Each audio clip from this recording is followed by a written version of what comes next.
It's pretty hard to piss me off. I'm a restrained and balanced man, but when it comes to my personal life, I can't vouch for myself here. My wife's lover came up to me at an event and told me right to my face that he really liked my wife, especially in bed. There was no limit to my anger. Leave. I detest you so much, you vile woman. Those were the final words I uttered to my wife, Cindy, the woman I had cherished for 7 years before our brief encounter at the divorce court several months later. But that's a story for another time. I never imagined our relationship would unravel like this. We seemed destined to be together forever. 7 years may not seem like much, but we appeared to be the perfect couple. I never once doubted her loyalty until the moment I realized what a fool I had been. She shamelessly cheated with an actor while we were all attending an award ceremony in Cannes, south of France. She was employed at a prestigious agency that represented top-tier actors. It was there, among my friends, that the path to her temptation and the downfall of our marriage unfolded. Why they thought it wise to include me in their Mediterranean escapade is beyond comprehension. Perhaps they felt entitled, assuming I would simply acquiesce to whatever was presented to me. They were mistaken. I won't dignify the despicable individual who seduced her and labeled her as his conquest. Why not? Because certain individuals have compensated me generously to keep their secret, to shield him, and to remove her from my life with financial gain as the sole consolation. She has relinquished all claims to our shared assets, presumably compensated by either the scoundrel himself or her employer at the agency. Whether she suffers consequences is of no concern to me, the deceitful traitor. I have to mention this individual to recount the story, but I'll refer to him as Tim. Are you familiar with any well-known actors named Tim? No, neither am I, so Tim it is. My apologies to any lesser-known Tims who might take offense at not being recognized. A mere $5 million offered to me to sign a non-disclosure agreement, along with getting rid of her, and without any impact on our assets, seemed like a good deal. Sure, there was a personal toll, but having 5 million reasons to be practical outweighed it. I was already financially secure, but the prospect of such a large sum, discreetly deposited offshore, was too tempting to pass up, especially since I was determined to end things with her, even if it meant relinquishing over half of our assets. As for me, I'm Jeff Smithers, and I'm a very frustrated soon-to-be single man. Although I wasn't aware of it yet at the start of this story, still part of Jeff and Cindy. What I despise is being deceived and realizing how I've been taken for a fool. I'm the proprietor of my consulting business, which has been a labor of passion. Over the span of a decade, I've painstakingly built it from the ground up. It's thriving, financing the majority of Cindy's and my lifestyle. Anticipating potential challenges, I ensured Cindy signed a prenuptial agreement, safeguarding the business from being considered communal property in our marriage, which thankfully proved wise, although she would have had to waive that as well. With a strong clientele base and numerous ongoing contracts with major corporations, my professional future is secure. However, the issue lies with Cindy. Initially captivating, she held my heart entirely, and I believed we were an ideal couple. Yet she betrayed me by engaging in infidelity, perhaps enticed by the allure of someone famous. What an infuriatingly cliched scenario. Cindy was and still is stunning. I used to believe her beauty was both internal and external, but it's astonishing how love can blind a person. We were both 29 years old, married for 7 years after dating for 2. She had been working at the agency for 8 years and had risen to a position where she was heavily involved with some of our largest clients, particularly Tim. Had I not been so deeply in love and trusting, I might have noticed the warning signs. When she was informed that she would be working with Tim, she was overjoyed. She spoke of feeling honored and described him as handsome and genuinely kind. These were all signs of infatuation, but I was too trusting to see the danger. She was asked to accompany Tim on a tour of TV networks to promote his latest movie. Although her long absences, sometimes a week here, 10 days there, and even an 18-day trip across major European capitals, worried me, I didn't want to dampen her excitement. I was genuinely happy for her. Cindy adored her job, especially the opportunity to mingle with famous personalities. Little did I know my marriage was on the brink of collapse. A few months later, she still overflowed with the thrill of her travels and the stardust arriving home one night bursting with news. Jeff, I received some incredible news today. Tim's film has been nominated for an award at the Cannes Film Festival, and I'll be part of the entourage attending. I'm thrilled to be involved, and I'll even be at the award ceremony. My agency is generously providing a budget for evening gowns for the ceremony and parties. Her expression dimmed slightly at my subdued reaction. I believe I had been reasonable considering the extensive travel she had already undertaken for the publicity tour. My response was a simple, "Oh. What's the matter, Jeff? I thought you'd be happy for me landing this opportunity," she said with a hint of sadness, but nothing could dampen her spirits. "Kindy, it's just that I missed you so much during your publicity tour. Being apart from you for over 3 months, especially those several weeks, was tough," I explained. "But I understand it's part of your job, and I know how much you wanted it." I let my words hang in the air before continuing. "I just hope that you'll have some time for your husband after all this." Cindy seemed a bit hurt by my remark. She looked like she wanted to argue but remained silent. The absence of any objection from her initially made me wonder if there was more going on than I realized. However, my suspicion was short-lived as she surprised me the following day by informing me that the agency would cover my travel expenses as a token of appreciation for the time I had allowed her to be away from home over the past few months. She mentioned it would entail a 2-week trip, with all expenses covered and top-notch accommodations, completely free for me if I could spare the time away from my business. Without hesitation, I agreed. A complimentary journey to France was an opportunity I couldn't resist. I adjusted a few appointments, arranged to work remotely with some clients, and made the necessary arrangements to clear my schedule. If I had known then what I know now, I would have gladly stayed home, but I would have still believed I had a faithful wife. Every dark cloud has a silver lining, even if it feels like a terrible situation at the time. And so we embarked on a journey to France, specifically to the stunning town of Cannes, on the French Riviera, situated along the coast from Monaco and the bustling city of Nice. The festival typically takes place in May and spans 11 or 12 days. We were accommodated in a luxurious 5-star hotel with a suite overlooking the renowned Plage du Midi, where famous, particularly beautiful actresses are often photographed against the backdrop of the Bay of Cannes. I anticipated Cindy's active participation within the group, leveraging the publicity to the fullest. As the most attractive female member, alongside a well-known actress, she would serve as occasional eye-catching appeal in the press photos. While I had online work to attend to, much of the time felt like vacation as I entertained myself. My interactions with Cindy were brief, and I wasn't particularly worried. I presumed her admiration for Tim, which she expressed, stemmed from being with a celebrity, but ultimately it was just part of her job. My initial moment of genuine concern arose when she returned to the suite to prepare for what was supposed to be an afternoon of publicity photo shoots on the beach. Essentially, she was meant to serve as a decorative addition to the main actors. We had been there for 5 days, and everything had been proceeding as usual.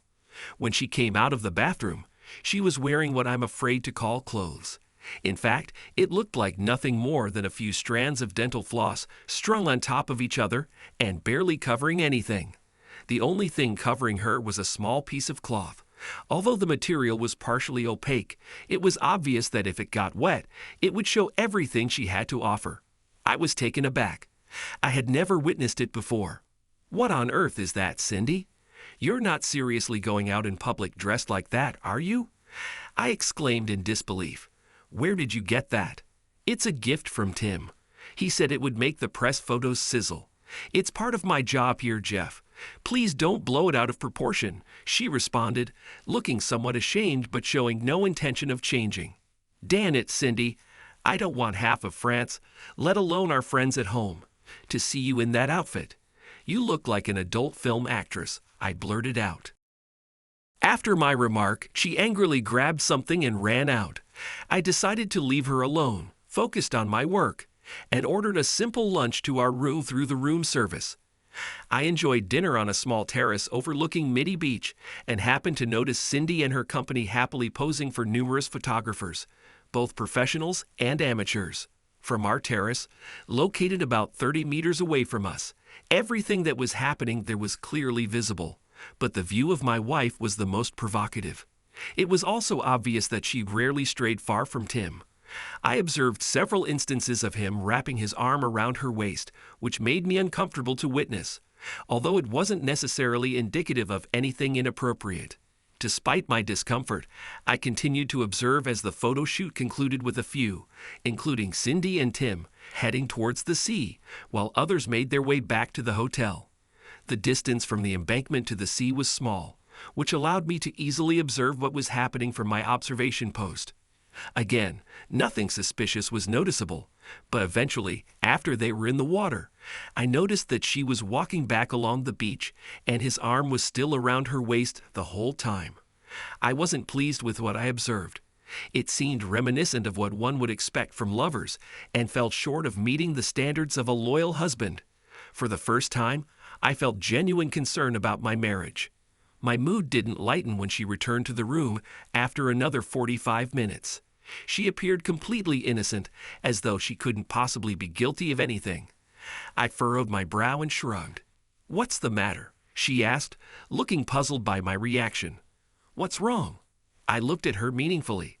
My gaze was riveted on her appearance and what I had observed recently. "Well," I began, "let me outline the problem in general terms. First of all, your body is quite clearly on display to the whole of France in this, whatever you want to call it. Obviously, the entire population can observe my wife's figure as a whole." Then, she interrupted me by saying, "Don't be so tense, Jeff. This is Europe. No one here is worried about this. No one cares. Besides, I thought it might please you. We've been apart for so long this year that I decided to wear this for you. I stood by my opinion. Cindy, Tim bought this for you. You wear this for him, or at best for work, not for me. Besides, I saw you and Tim walking along the beach. He was hugging you all the time, hugging you to him. And as if that wasn't enough, you returned to the hotel 45 minutes before you came here. Where have you been?" Once more, she blushed with decency before replying. "What exactly are you implying, Jeff? What accusations are you making against me? You understand that this is purely professional, don't you?" "Jeff, I'm simply fulfilling my responsibilities. Yes, Tim may be attractive, but that's where it ends. There's nothing more to it. Darling, I'm focused on my work." I chose to hold my tongue. I supposed her explanation was plausible, but it was evident she had spent considerable time with Tim, and their comfort around each other was obvious. Was she exceptionally skilled at her job? She mentioned the possibility of a substantial bonus for her management of Team Tim's affairs. This event marked the culmination of the movie project, and perhaps in a month, I'd regret ever doubting her. So the following day marked a significant moment. It was the evening when the inaugural award ceremony for his film commenced. I wasn't there as an official attendee. I was merely an extra, with no role or involvement in the main events. Cindy looked stunning in her glamorous gown, and my heart raced as she departed for the event. I knew there was a high probability she would be seated next to Tim. I prayed that my heart wouldn't soon be shattered. The festival received extensive coverage on French television, so it didn't take long for me to confirm that Cindy wasn't just seated next to Tim, but also appeared to be leaning towards him. My worries only intensified. Tim ended up winning an award, and I received a text inviting me to the after party. That's when everything went downhill. It began decently enough, with a few drinks escalating into many. As midnight neared, some began to disperse, and I noticed Cindy heading towards the restroom. To my surprise, Tim approached me for the first time. We'd never conversed before, and I doubted we shared any common ground. Yet with his opening remark, I realized we did have something in common: sleeping with my wife. "Hi, Jeff. You have an amazing wife. You're a lucky guy. You're very lucky. She's been the only one helping me relax for the last few months. Thank you, bro," he said. And clearly, he'd had too much alcohol, because how else can you explain this prank? I felt a strong desire to confront him physically. I'm a big guy, probably 25 pounds heavier and 3 inches taller, and I was seething with anger. However, I wanted to hear more about it, so it was with great difficulty that I'd managed to ask him, "Interesting, Tim, how long have you been spending time together like this?" I kept a sober look while he was obviously drunk and enjoying his bragging rights. Oh, soon after we started the promotional tour. He boasted, "I'm sure I've been in bed with her maybe 30 times. Oh man, you'd know what she's doing. You'd obviously envy me." I'm not sure she even tried it when either, and probably wouldn't have tried if it wasn't for me. So you still owe me. Out of the corner of my eye, I noticed that she was approaching, but I chose not to pay attention to her, hoping that she would hear what we were going to talk about next. Tim didn't notice her presence, so I turned to him. "Okay, Tim, thanks for telling me that my wife is just another promiscuous woman. Don't you want to get rid of her?" Her expression changed when she heard my question, and she burst into tears when she heard his answer. "No way, buddy. You can keep it for yourself. I can find a woman like your wife anywhere, anytime. She is good as a woman, but nothing more. Why would I be interested in a woman like her? No, buddy, you're in charge of her, but thanks for lending me the time. She's good for a few meetings, but nothing more." I could hear her sobbing, repeating, "No, no, no, it shouldn't be like that," when I glanced at her and shook my head. Then turning back to Tim, I said, "Well, I don't need her either." And then I hit him once, causing him to fall to the ground. Shortly after, the local police handcuffed me and took me away.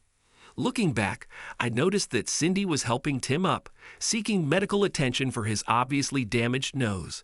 How gentle, it won't affect his appearance in any way, which suits me fine. As the aggrieved husband, I ended up punching him and knocking him down, but ended up getting myself arrested. The police couldn't have members of the public attacking famous actors. The issue for me was that I didn't speak French, but they provided an interpreter, and the police questioned me in his presence. This occurred at 9 a.m. after I had spent a night in the cell. Through the interpreter, the police inquired about the incident that led me to assault a famous actor. I declined to answer and requested to speak with a lawyer before responding to any questions. They acknowledged my right to legal representation and returned me to the cell to await contact with a lawyer. Approximately an hour later, I was informed that my wife had arrived to see me, but I firmly declined any conversation with her. It was reminiscent of a scene from the Pink Panther movies with a Frenchman's nasal "hon, hon, hon," and suddenly they seemed to grasp the issue. They relayed to Cindy that I refused to speak with her and requested her departure. Shortly after, a police officer brought me coffee and a croissant, gesturing understandingly and sympathetically with a touch to his nose, exclaiming, "Ah, mon Dieu, mon ami, la femme, oh la la." Around 30 minutes later, two events occurred nearly simultaneously. A French attorney named Monsieur Philippe Leblanc was ushered in to meet me, while a representative from Cindy's agency also sought contact. Monsieur Leblanc proposed that we listen to the agency's proposition, and after some negotiation with the police, we arranged to meet privately. I consented, eager for assistance in my situation and an update on Tim's intentions. The agency had sent their second-in-command to speak with me, Peter Longstaff, a name I couldn't help but find amusingly fitting for a certain object. Despite my initial amusement, I had encountered Peter briefly at a few company gatherings, and he had struck me as a decent individual. I waited for him to initiate the conversation. "What a chaotic situation, Jeff. Did you have any inkling that something was going on between them?" Peter inquired.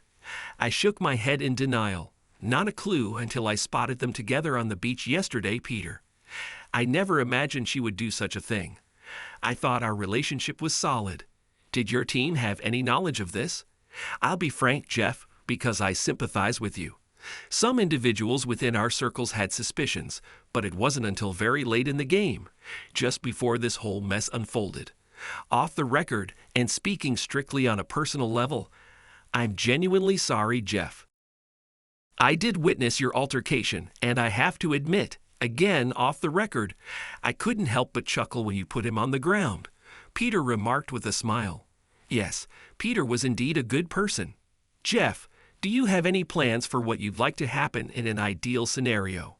"Yeah, I wish I could just eliminate them both and move forward, but I know that's unlikely anytime soon."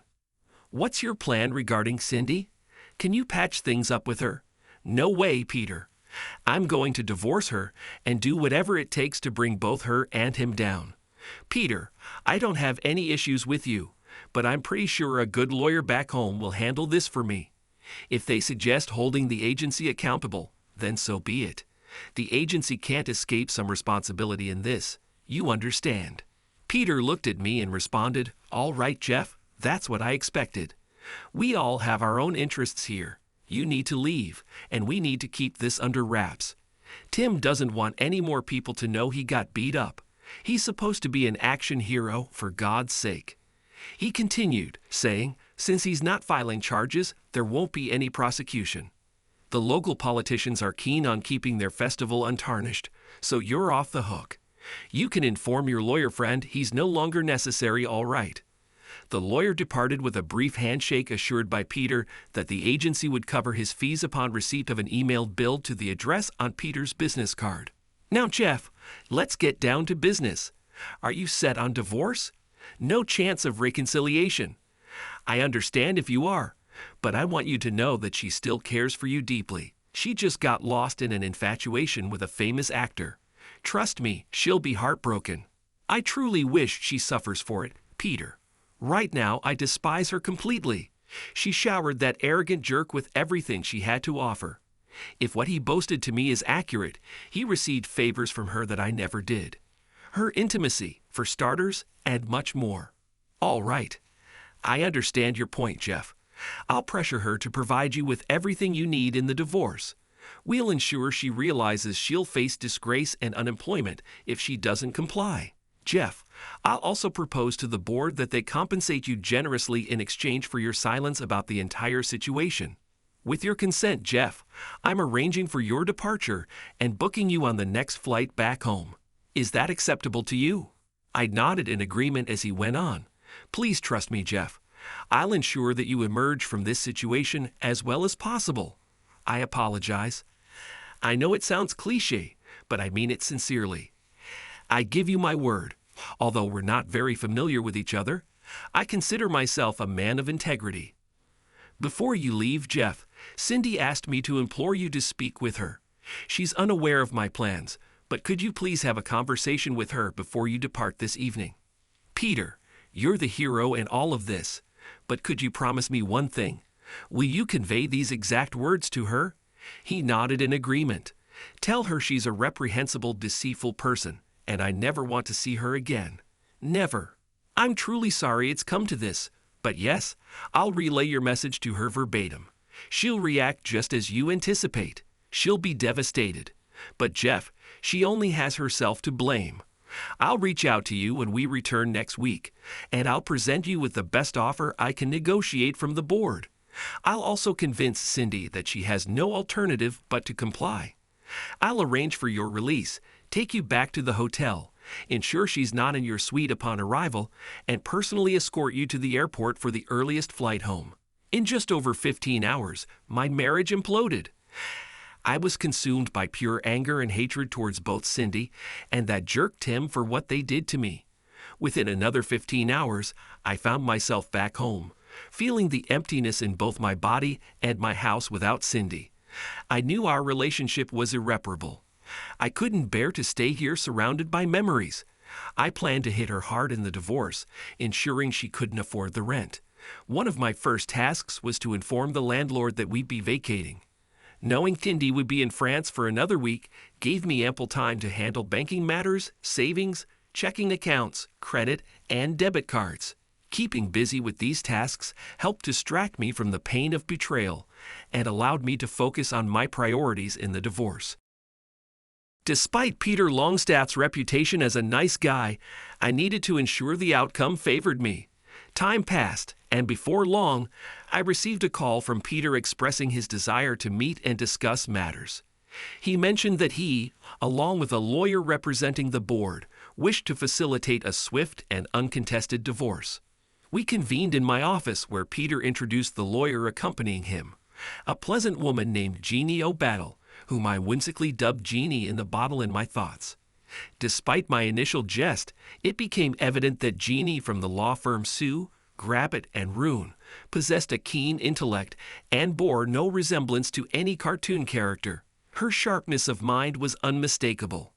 Mr. Smithers, I want to convey, on behalf of the agency involved in this agreement or negotiation, our sincere apologies for our role in the breakdown of your marriage.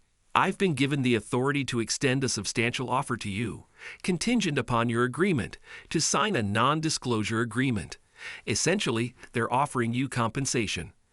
I understand Peter may have hinted at something similar before, so here's a preliminary agreement. I know your father had legal expertise, so please have him or another representative review it. However, it's crucial to maintain absolute secrecy. Otherwise, all offers will be retracted and your wife will face consequences, likely resulting in a contentious divorce. This isn't meant as a threat, but rather information you need to consider in your decision-making process. Peter has crafted a comprehensive package. Take your time to review it thoroughly and seek advice. But remember, confidentiality is paramount. Peter and I are available to address any concerns you may have today. I'm confident you'll find much of the offer satisfactory. Additionally, Mrs. Smithers is aware of her limited options and is willing to follow my advice with one condition. She requests 1 hour of communication with you. Frankly, I've told her it's futile as you have no interest in reconciling, but she insists. That's her condition, hoping to persuade you to consider a future together. I firmly expressed, "Oh, I know, I refuse to see or speak to her anymore. I'm done." Peter, did you convey to her the exact message I instructed you to? Peter replied, "Yes, Jeff, I relayed your exact words. I told her you described her as a despicable, cheating individual and declared you never want to see her again, ever." Jeff, she broke down in tears just as you desired. However, I must inform you, Jeff, that I believe she may be in a state of severe delusion. She quietly muttered, "We'll see about that," repeatedly, which concerns me deeply. Jeff glanced at Peter, his expression void of any emotion. He no longer cared about Cindy. His anger had consumed him to the point where hate was his predominant emotion. He hadn't yet realized that hate isn't the antithesis of love. It's merely distorted love, likely irreparably damaged but still smoldering. Despite the emptiness or disdain he felt, raw emotion still lingered within him. Jeff was on the verge of issuing a warning to her to cease her behavior, threatening to leave the negotiation and unleash chaos upon all involved parties. However, before he could speak, Jeannie intervened. "Jeff, if you're absolutely certain about divorcing your wife and confident in your decision, what harm would it do to give her just an hour? In my view, you could shatter her hopes in just 5 minutes. But even if she's determined and it takes an hour, so what? You'll never have to deal with her again." Presented that way, it seemed like less of a big deal.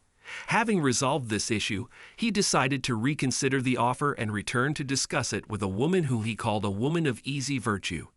Jean handed him the written offer. It wasn't drafted as a formal legal document. Instead, it consisted of bullet points serving as a framework for the legal language to be incorporated, agreed upon, and signed off on. Agreement between the agency and Mr. Jeff Smithers.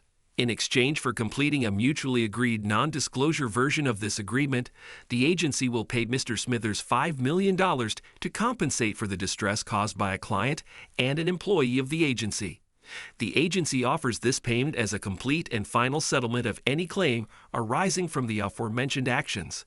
The agency's client, referred to as Tim, acknowledges regret for drunkenly disclosing details of his affair with Mr. Smithers' wife. He unequivocally states he will not pursue any legal action regarding the physical altercation, conceding that he deserved at least what he received. Regarding Mr. Smithers' current wife, Cindy Smithers, the agency will retain her employment and provide compensation for her share of joint assets, enabling her financial independence without reliance on Jeff Smithers. Mrs. Smithers has agreed to cooperate in expediting a divorce based on irreconcilable differences, with the condition of being granted a maximum of 1 hour of Jeff Smithers' time to discuss the reasons for the divorce. This meeting must occur no later than 2 weeks before the scheduled court date for the divorce proceedings. It's not overly complicated, Jeff. We could all add layers to make it complex, but all parties understand the wisdom in avoiding unnecessary drama. The truth is there are no winners here except for you financially, although you've lost a wife. In a moment of clarity, Jeff realized he couldn't expect more than what was being offered. He didn't need advice. He even decided to agree to see her for up to an hour, but made it clear it wouldn't be a comfortable experience for her. He doubted she'd last more than 10 minutes and instructed them to tell her she could contact his office to schedule the meeting whenever she wanted to get it over with. Cindy attempted to see Jeff at his office but was denied entry. However, she was allowed to schedule an appointment via the intercom. Jeff informed her he would only grant the agreed-upon single meeting, no more, and she could take it or leave it. The following day, she arrived 5 minutes ahead of schedule, only to be kept waiting until 3 p.m. before being allowed in.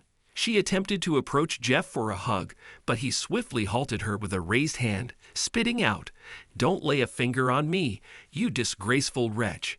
Spit out your words and leave." His anger trembled through him.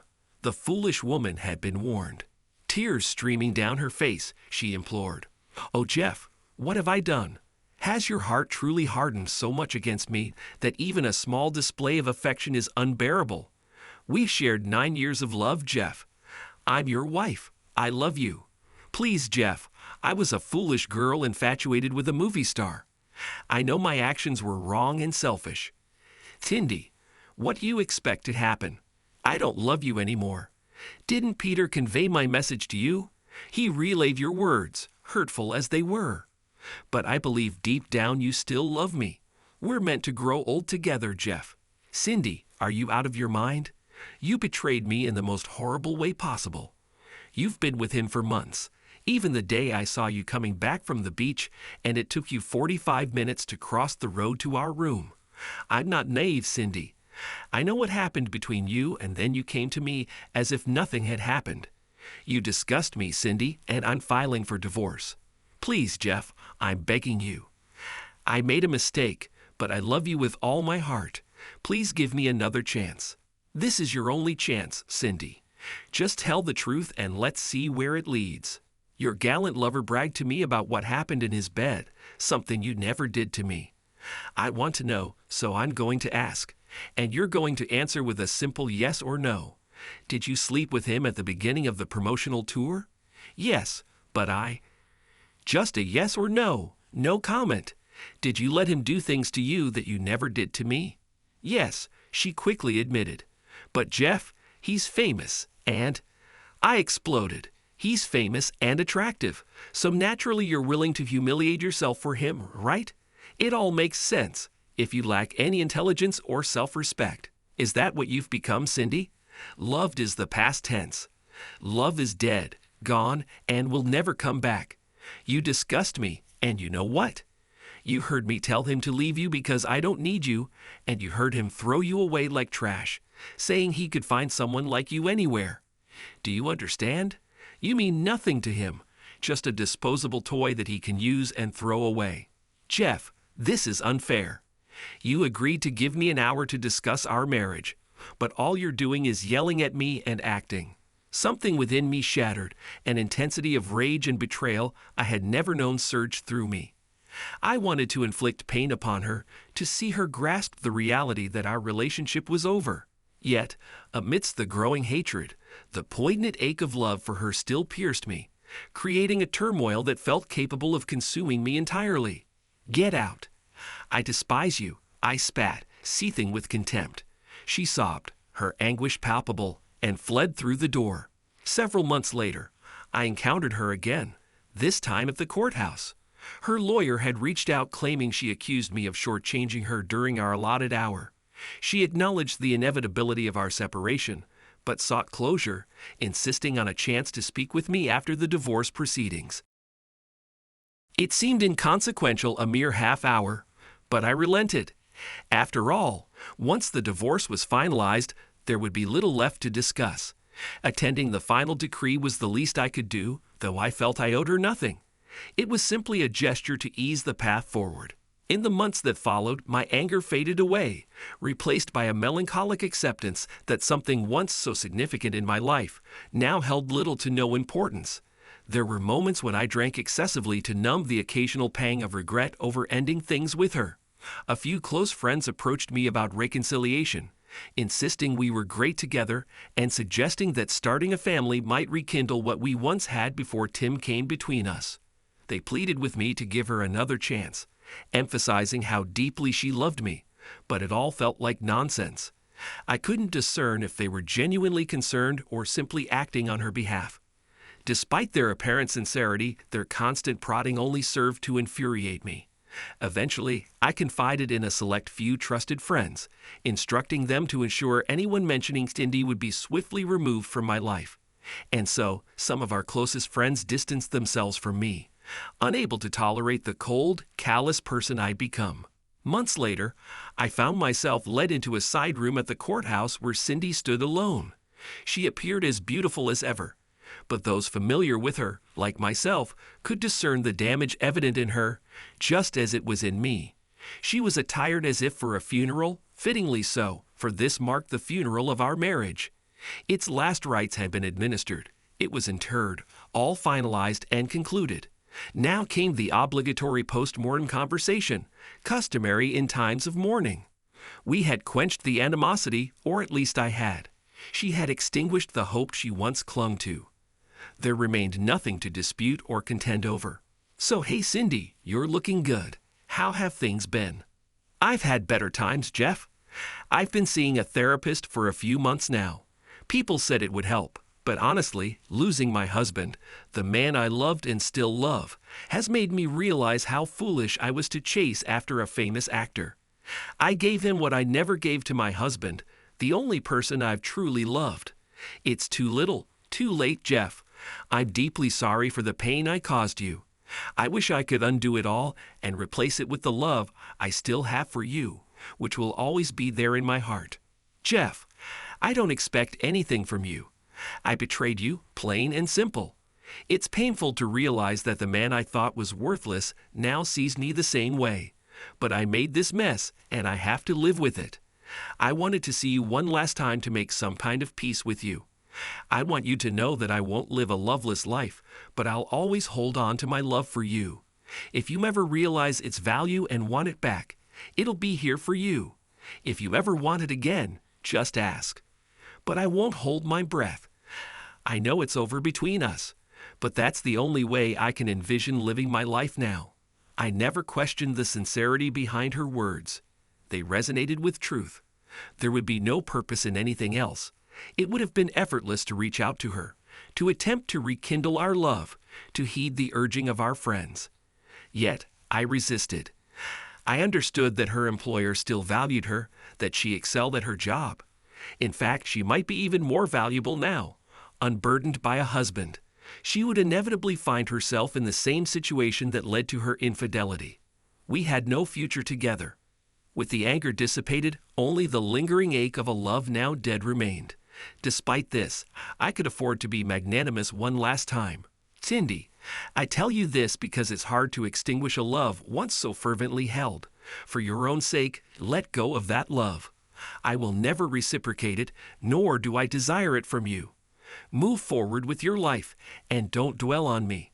Embrace who you are, and may you find happiness, Cindy.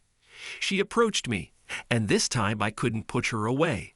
We shared a tender embrace, reminiscent of the Hugs Cousin's mighty exchange.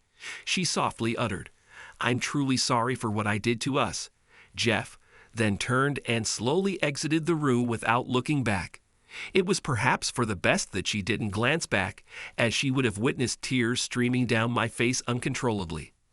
I realized that the love of my life had finally given up and departed. It was what I believed I wanted, because I could never trust her again. But it felt as though someone had extinguished a flame in my heart, leaving behind a dark, cold, and desolate void. Perhaps it was time for me to heed the advice of my remaining friends and seek counseling to aid in my recovery. I had ultimately driven her away, dealt a fatal blow to our marriage, and crushed whatever remained. It was time to move forward. 5 years have passed, and my life has changed drastically. I've become not only the happy owner of a new house, but also the husband of a beautiful wife who has given me a wonderful son. Her name is Sophie, and we met her about 6 months after my official divorce when I withdrew into seclusion. During that time, all my thoughts were consumed by one thing: a thirst for revenge. I understood that Tim, who played a significant role in the breakdown of my marriage, got off lightly, and his acknowledgement of his mistake and apology to me couldn't soothe my soul. Sophie was my lifeline. We met by chance, and soon we were dating for a year until I proposed to her. Am I happy? Yes, which is more than I can say for the people who destroyed my previous life. My ex-wife worked for a while, but then she got caught. She had an affair with one of her colleagues, and they got caught at the worst possible moment. Moreover, after she was given a second chance at work, she didn't perform her duties properly, so she was fired without remorse and left somewhere to the other end of the country. I don't know how she's doing, but judging by the fact that there's no news about her, it's probably not great. As for the actor, it seems to me that he began to lose his former popularity because after he ruined my marriage, he managed to ruin several more marriages, leading to a real scandal. And if you believe some rumors, he's currently having serious health problems because one of the women he spent time with wasn't entirely clean. In the end, everyone got what they deserved, and karma did its job. Life goes on. Thanks to everyone who took the time to listen to today's stories. If you enjoyed it, please consider liking and subscribing if you haven't already. Feel free to share your thoughts on the events in the comments below. Take care.